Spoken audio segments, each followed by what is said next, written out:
शहर बाबुल की एक बदकार औरत मर गई तो उसके घर वालों ने उसे दफन तक न किया, बल्कि एक कूड़े के ढेर पर फेंक दिया। हजरत मूसा अलैहिस्सलाम जब कोहे तूर पर अल्लाह ताला से बातें करने के लिए गए, अल्लाह ने फरमाया, मेरी एक कनीज की लाश कूड़े पर पड़ी है, उसे गुस्ल दिलाओ और इज्जत के साथ दफना दो। हजरत मूसा अलैहिस्सलाम कोहे तूर से वापस आए और बाबुल शहर में दाखिल हुए।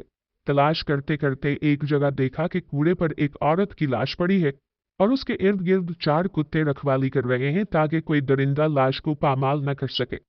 हजरत मूसा अलैहिस्सलाम ने लोगों से उनके घर का पता पूछा और उनसे कहा कि लाश को उठाने में मेरी मदद करो। औरत के घर वालों ने कहा कि हम इस लाश के करीब भी नहीं जाएंगे। ये एक बदकार औरत थी। इसने अपनी सारी जिंदगी बदकारी में गुजार दी। पूरे शहर में सब लोग लाश को उठाने से इनकार कर रहे थे।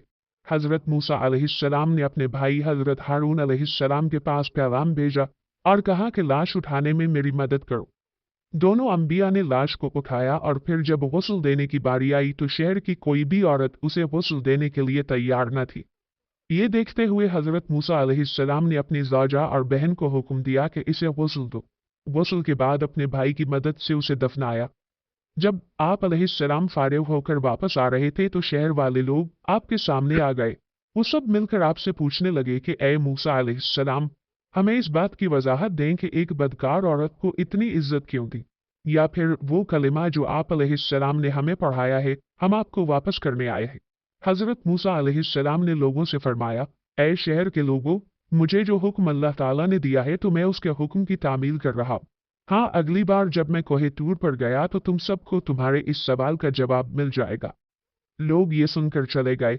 हजरत मूसा अलैहिस्सलाम कोहे तूर पर गए और कहा, ऐ मेरे परवरदिगार, इस शहर के लोग मुझसे इस बात की वजाहत मांगते हैं कि एक बदकार औरत को इतनी इज्जत से क्यों दफन किया गया। अल्लाह ताला ने फरमाया कि ए मूसा, ये औरत वाकई बदकार थी और इसकी सारी जिंदगी बदकारी में गुजर गई, मगर एक दफा ये एक ऐसी जगह से गुजर रही थी जहां पर एक कुत्ता प्यास की शिद्दत से मर रहा था। इसने पानी के कुएं से अपने कपड़े गीले किए और कुत्ते के मुंह में निचोड़ दिया।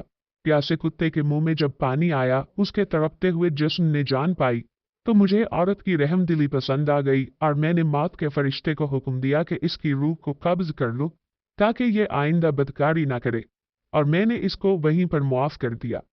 दोस्तों, जैसे अल्लाह ने इस औरत को मुआफ कर दिया तो हमें इस कहानी से सिर्फ एक सबक ये मिलता है कि अल्लाह बहुत गफूर रहीम है। आपके कितने ही गुनाह क्यों ना हो, लेकिन अल्लाह की ज़ात अगर आपकी किसी एक नेकी से खुश हो जाए तो वो आपको मुआफ कर देता है। कभी भी अपने गुनाहों के बोझ की वजह से नेकी करना तर्क मत करें। क्या पता आपकी ये छोटी सी नेकी अल्लाह को पसंद आ जाए और वो आपके गुनाह मुआफ फरमा दे।